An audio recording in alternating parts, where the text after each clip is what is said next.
Saka minsan naman, may pag-usap ka, gusto mong mag-reach out sa babae. Oo. Sa asawa ko, tatanungin mo para concerned ka, di ba? Kasi gusto ng babae, non-verbal.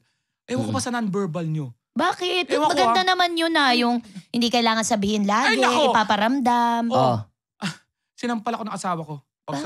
Huwag niyo muna intindihin yung oras, nag-enjoy ako. Sinampal ako ng asawa ko. Sabi sa akin, kagabi gusto ko may pag-sex sa'yo. Oh? Ha? Kailan yun? Nagganon pa siya. Hindi mo alam. Hindi mo na-pick up yung cue. Hindi ko na-pick up. May mga ganun kami, may mga pa-cue. Oo, umaga. Ayaw namin sinasabi. Kailan yun? Kailan yun? Parang siya pa yung frustrated. Kailan yun? Oo. Ang insensitive mo, parang ganun. Ang insensitive mo, hindi mo naramdaman yun. Kagabi, lumabas ako sa CR, nakatapis ako, nakaluga yung buko. Tapos lumapit ako sa'yo, tapos ginanon ko yung buko. Oo. Tinamaan ka, di ba? Oo. Section. Sa section, pag tinamaan ng buhok. Ang bagal mo kasi yun nga. Ano, pag sa jeep, gumaganon yung buhok na katabi ko. Section? Oo nga. Ba't hindi na kasi pwede sabihin na lang? Sabihin mo kung sex, kasi pag lahat ng babaeng minsan to, sex gusto to, mo no? po?